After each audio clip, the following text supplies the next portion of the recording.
হচ্ছে একটা অ্যাটমের ভিতরের স্ট্রাকচার গুলো নিয়ে আমরা ফার্স্ট ক্লাসে কথা বলছি। হ্যাঁ, অ্যাটমিক নোটেশন যেগুলো আছে, কোনটা mass number, atomic number, electron number, proton number, okay, isotopes কি, কেন আইসোটপস এর কারণেই হচ্ছে আমরা মেইনলি আর কি বলতে পারি যে নিউট্রনের ইমব্যালেন্সের কারণে কিভাবে একটা অ্যাটম হচ্ছে আনস্টেবল হয়ে রেডিয়েশন দেয়। তিন রকমের, আলফা, বেটা, গামা, ওদের ক্যারেক্টারিস্টিকও পড়লাম। এই মাত্র তোমরা আবার summary of the properties of ionising radiation সেটাও আবার লিখলা। সেই সামারি গুলো কি? আলফা, বেটার, গামার আয়নাইজিং পাওয়ার সবচেয়ে বেশি আলফা, পরে বেটা, পরে গামার একদম উইক। পেনিট্রেটিং পাওয়ার মানে কোনো একটা জিনিস দিয়ে পাস করা। সরি, সরি, পেনিট্রেটিং পাওয়ার মানেটা কি, যে কোনো একটা জিনিস দিয়ে পাস করা। ওকে, সো আলফা কিন্তু অনেক উইকলি পেনিট্রেটিং, মানে এটা হচ্ছে বেশি দূর যেতে পারবে না, বিকজ এটা হচ্ছে আয়নাইজ করে ফেলে। বেটা মিডিয়াম, আর গামা অনেক স্ট্রং, অনেক দূর যেতে পারে।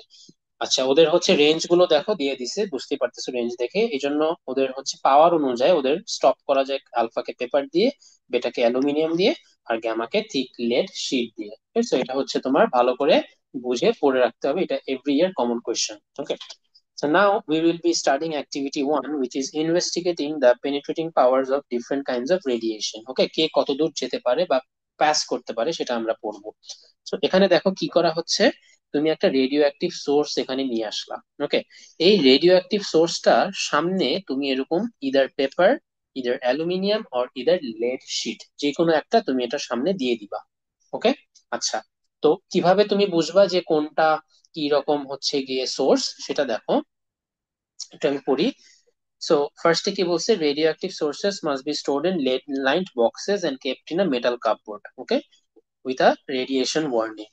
The source must be handled with tongs away from the body. Okay, so if someone asks you that how will you store the radioactive sources, so you have to say that you have to store them in lead line boxes, and you have to keep them in a metal cupboard, and also you have to handle them with tongs. Okay, you cannot touch them directly, okay, because they are radioactive. Okay, so these are the precautions you need to know. So before the source is removed from its storage container, measure the background radiation by connecting a Geiger-Müller tube to a counter. Write down the number of counts after 5 minutes. Repeat this 3 times and find the average background radiation. So what is background radiation?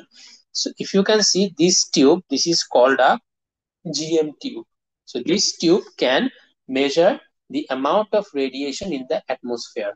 Or even if you place some radioactive sources in front of this tube, it can measure that radiation also. So this is a instrument for measuring radiation. Okay. So for example, this is the Earth. And in this Earth, there are radioactive materials, right? In some places, there are more radioactive material, right? And in some places, there is less radioactive material. Okay, whatever. But always there are radiation all around the Earth. There are different sort of radiation. These are called either there are these are called background radiation. Okay, BR. Okay, so how these background radiations are formed? Okay, so due to no, it is in normal level. Okay, it is bad when this radiation goes to certain levels, okay, due to waste and other substances. ঠিক আছে, so আমাদের আর্থে always কিছু রকমের radiation exist করে, because আমরা যখন হচ্ছে গিয়ে হিউম্যান ব্রিথ করে কার্বন ডাই অক্সাইড, সেখান থেকেও এক রকমের রেডিয়েশন আসে। বুঝতে পারছো? মেডিকেল ইকুইপমেন্টস ইউজ করার জন্য কিছু একটা রেডিয়েশন বের হয়, বিকজ মেডিকেল ওয়েস্ট ডিসপোজ যখন করে সেখান থেকে কিছু রেডিয়েশন বের হয়। তারপরে কনস্ট্যান্টলি আমাদের অ্যাটমসফিয়ারে একটা গ্যাস থাকে, সেই গ্যাসটার নাম হচ্ছে রেডন গ্যাস। এই গ্যাসটার জন্য, এই গ্যাসটা যখন ডিকে করে তখন একটা রেডিয়েশন দেয়। ওকে, তো এরকম অনেক types of radiation we will be studying in the next few chapters. Okay, so this radiation is called background radiation. Okay, so at first, before starting the experiment, what you have to do, you do not place any radioactive source in front. Without placing any radioactive source in front, you will get a radiation value or a counter value. এটার মানে কি, যে এখানে radiation আছে, একটা value show করবে। তো তুমি কিন্তু কোনো রেডিও অ্যাক্টিভ সোর্স রাখো নাই সামনে, রাখছো? রাখো নাই, এমনি তুমি রেডিয়েশন পাচ্ছ। তো সেই রেডিয়েশনটা কি? Background radiation. তো সেই রেডিয়েশনটা তুমি কয়বার কাউন্ট করবা? 5 মিনিট ধরে তুমি কাউন্ট করবা 5 বার। কাউন্ট করে তুমি হচ্ছে গিয়ে সেটাকে এভারেজ করে ফেলবা। বুঝছো? তাহলে তোমার এরর্স গুলা কমে যাবে। তো যেই ভ্যালুটা তুমি পেলা সেই ভ্যালুটা হচ্ছে ব্যাকগ্রাউন্ড রেডিয়েশন। সো এখন আমি যেটা করব, রেডিও অ্যাক্টিভ সোর্স দিব। তো ফার্স্টে একটা রেডিও অ্যাক্টিভ সোর্স দিলাম, তারপরে আমি ওটাকে জিএম টিউব দিয়ে আমি ভ্যালুটা কাউন্ট করলাম, তারপরে আমি ওটাকে আলফা নাকি বেটা নাকি গামা সেটা কিভাবে বুঝবো? আমি একটা পেপার দিলাম। পেপার দেওয়ার পরে দেখলাম যে আর কোনো রেডিয়েশন আসতেছে না, ব্যাকগ্রাউন্ড রেডিয়েশনের সমান ভ্যালুটা হয়ে গেছে। তাইলে মানে কি এটা আলফা ছিল?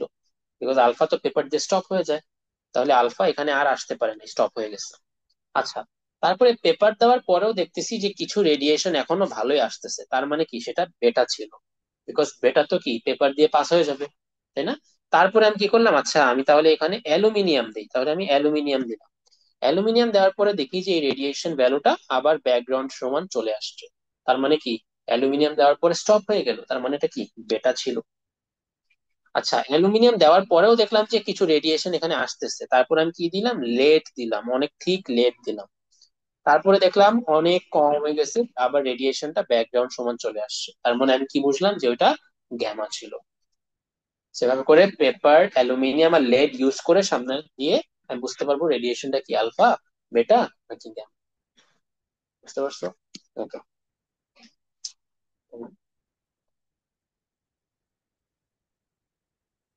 আচ্ছা, সো আই হোপ তোমরা হচ্ছে এই প্র্যাকটিক্যাল যেটা বুঝতে পারছো, অ্যাক্টিভিটি 1। ওকে, এখানে অলওয়েজ দেখবা যে ওরা কি কৌশল বলে, এই কৌশল গুলো দেখতে।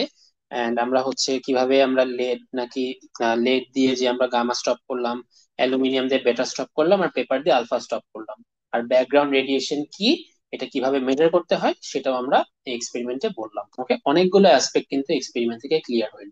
ওকে, সো দেন আমরা হচ্ছে যাব আলফা ডিকের ইকুয়েশন। ওকে, আমরা কি জানি যে আলফা কি একটা helium particle without the nucleus, first ক্লাসে পড়ানো হয়েছিল। সো একটা রেডিয়াম অ্যাটম আলফা ডিকে করবে। সো একটা রেডিয়াম অ্যাটম যদি আলফা ডিকে করে তাহলে কি হবে বলতো? আলফা মানে কি 4 টু হিলিয়াম, তাই না? তাহলে ওর উপর থেকে কি কমে যাবে? 4 কমে যাবে, আর নিচ থেকে 2 কমে যাবে।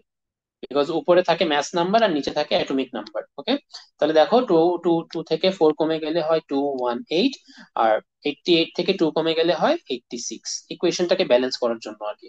বুঝতে পারছো? উইচ মিনস যে এইটা আর এটা অ্যাড করলে আবার এটাই হইতো। বুঝছো? and some sort of energy will be obviously given, right? In every radiation you get some energy. Okay, বুঝতে পারছো?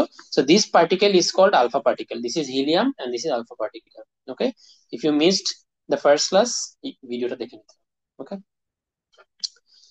so they have told us the same thing, that if you have to do alpha particle decay, you just have to subtract 4 and 2 from this mass number and atomic number. Simple. Okay, so alpha particle equation is basically this. So can you copy this equation writing alpha decay? এটা alpha decay করে এটা copy করে ফেলো please.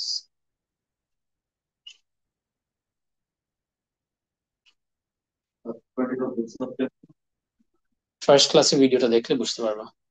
Okay, so দেখো, now we have to complete this. So how can we complete this equation? So you can see that alpha particle or helium is being emitted. Okay, so এখানে 4, তাহলে এখান থেকে কত 4 কমাতে হবে না? এটা কি হবে 238 থেকে 234, আর এখান থেকে 92 থেকে 90। ডান, কমপ্লিট, ইজি। বুঝতে পারছো? ওকে, সো এখানে ওরা পিরিয়ডিক টেবিল থেকে কিছু জিনিস বলতেছে। সো আলফা পার্টিকেল ডিকে হইলে at times we can get these sort of particles. Okay,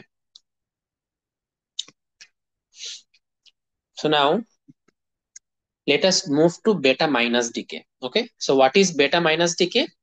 Beta minus is an electron, right? So electron doesn't have any mass number. Does it have any mass number? ইলেকট্রনের তো কোনো mass নাই, very negligible mass. But ইলেকট্রনের আমরা নিচে আমরা -1 দিব, because or charge কি -1 না? দ্যাট ইজ বাই ওর চার্জটা আমরা এখানে এই যে -1 দিয়ে ইন্ডিকেট করি। ওকে, সো দেখো এখানে কি বলছে, the electron has very little mass, so the mass number is 0. See, the mass number is 0. and E means the symbol of an electron, and the electron does not have an atomic number but does carry an equal and opposite electric charge to a proton, right? Protoনের charge যদি +1 হয়, ইলেকট্রনের charge -1. Okay, that is why we will denote electron like this. Clear? So why are we giving an electron while this is a beta minus particle? So this has been discussed in the first class, that beta minus means a fast moving electron. So when they will say that a beta minus particle is being emitted or decayed, okay, so তখন আমরা বলবো এরকম একটা electron দিয়ে বোঝাবো। ওকে, so এটা কি ছিল, 4 আর 6 কার্বন, এই এই কার্বনটা থেকে একটা বেটা মাইনাস পার্টিকেল বের হয়ে যাবে, তাহলে কে বের হচ্ছে, এরকম একটা ইলেকট্রন বের হয়ে যাচ্ছে। সো আমরা ইকুয়েশনটাকে যদি ব্যালেন্স করতে চাই, তাহলে এখানে উপরে 14, এখানেও 14ই থাকবে, because 14 + 0 is 14. Okay, so mass number is balanced. Clear? But now we have to balance the bottom atomic number. So দেখো এখানে 6, তাহলে এখানে 7 দিতে হবে, কেন? বিকজ এই যে -1 হবে, তো 7 থেকে -1 গেলে 6 হয়। বুঝছো? তাহলে বোথ সাইডে ইকুয়েশনটা ব্যালেন্স হইলো। বুঝতে পারছো কি বুঝো নাই? কোন পার্টটা বুঝো নাই? উপরে দেখো 14, তাহলে ওই পাশেও টোটাল উপরে সবগুলো মিলে 14 হইতে হবে। তো এখানে তো 14 আছে আর এখানে 0, তো 14 + 0 তো 14।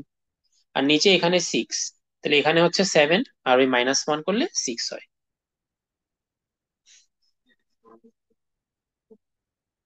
7 - 1 করলে 6 হচ্ছে এই পাশে। ওকে, আর এনার্জি উইল অলওয়েজ বি দেয়ার।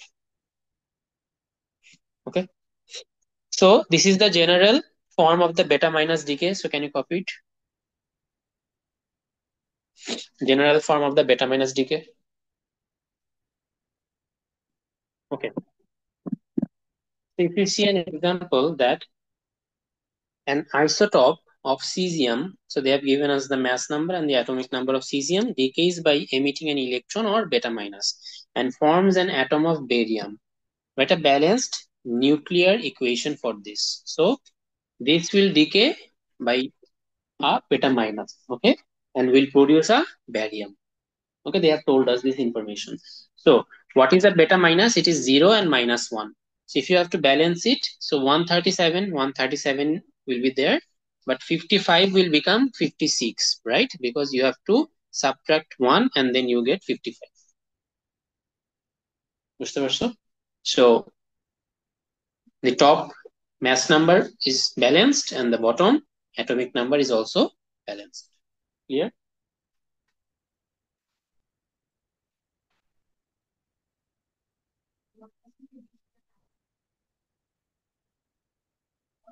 তো এই পার্টটা দেখো, যে একটা বেটা মাইনাস পার্টিকেল ডিকে হচ্ছে। ওকে, সো বেটা মাইনাস মানে কি, 0 আর -1, রাইট? সো এই 0 আর -1 সেটাকে যদি আমরা ব্যালেন্স করতে চাই, কিভাবে ব্যালেন্স করব? উপরে তো ম্যাথ নাম্বার সেটাই থাকতেছে, রাইট? নিচে জাস্ট এটা 55 থেকে 56 লিখতেছি আমরা, বিকজ এখান থেকে -1 যদি আমরা 56 থেকে বাদ দিই তাহলে আমাদের 55 থাকে। ওকে, মানে উপর নিচে দুইটাকে আমাদের কি করতে হবে, ব্যালেন্স করতে হবে। ক্লিয়ার? বুঝতে পারছো? অনেক সিম্পল, হ্যাঁ। আচ্ছা, আমরা আপাতত এটা পড়বো না, বিকজ আমাদের হচ্ছে বেটা ক্লাসটা আমাদের সিলেবাসে নেই। কোন অ্যারোসেনটা? মানে ওদিকে? না না, this is being decayed to form this two.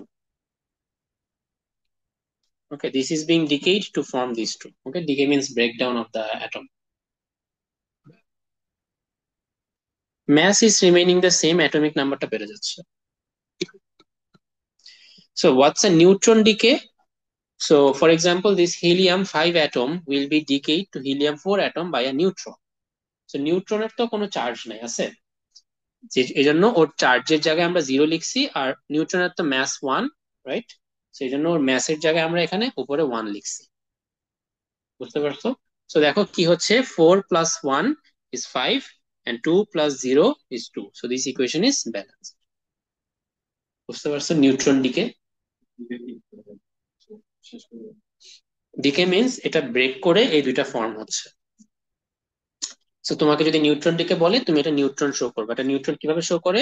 এভাবে 1 0 n, charge is zero, mass is one.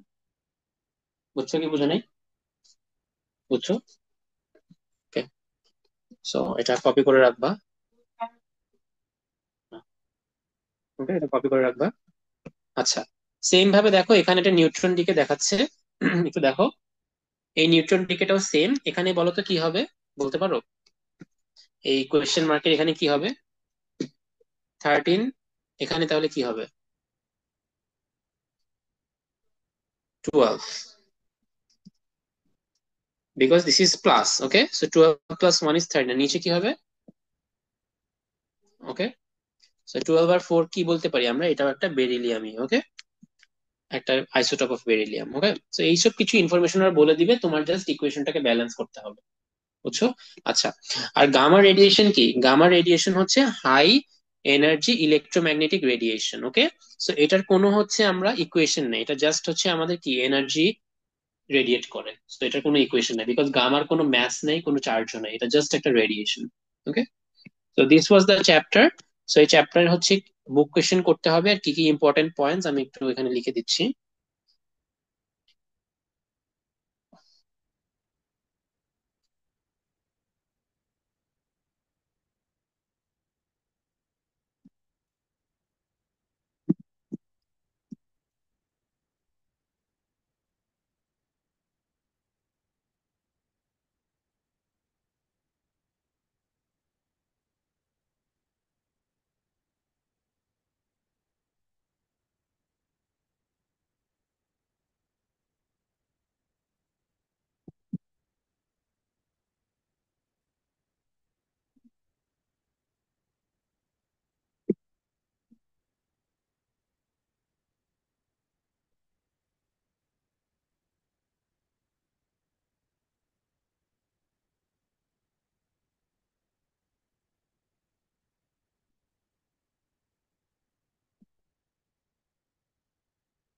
First point হচ্ছে write the atomic notation. Second point হচ্ছে no mass number or nucleon number, proton number or group number.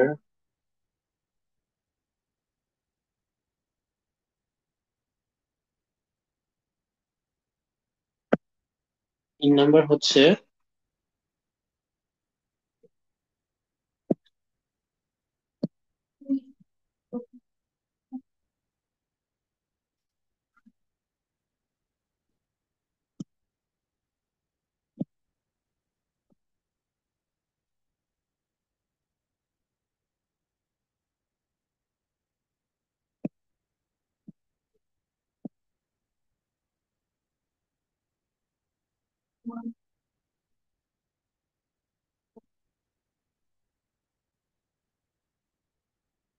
right from this chapter.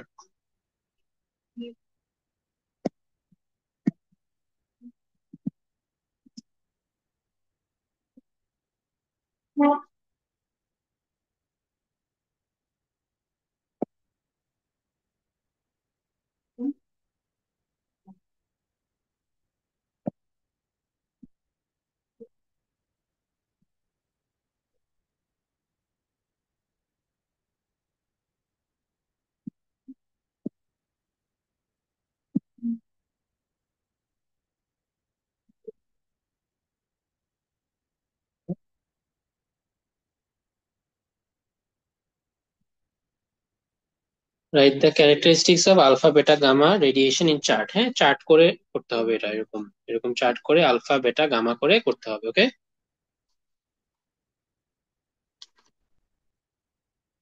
Then how can we investigate radiation? এটা একটা experiment question. Okay, then write the equations or decay. এখানে alpha, beta আর neutron এই তিনটা ডিকেটটা লিখতে হবে। ওকে, so this was the questions for the chapter summary. So এগুলো হচ্ছে অ্যান্সার করতে হবে, and also at last you have to do the book questions. Okay, so you have to answer these questions as the summary of the chapter, and last you have to do the book questions.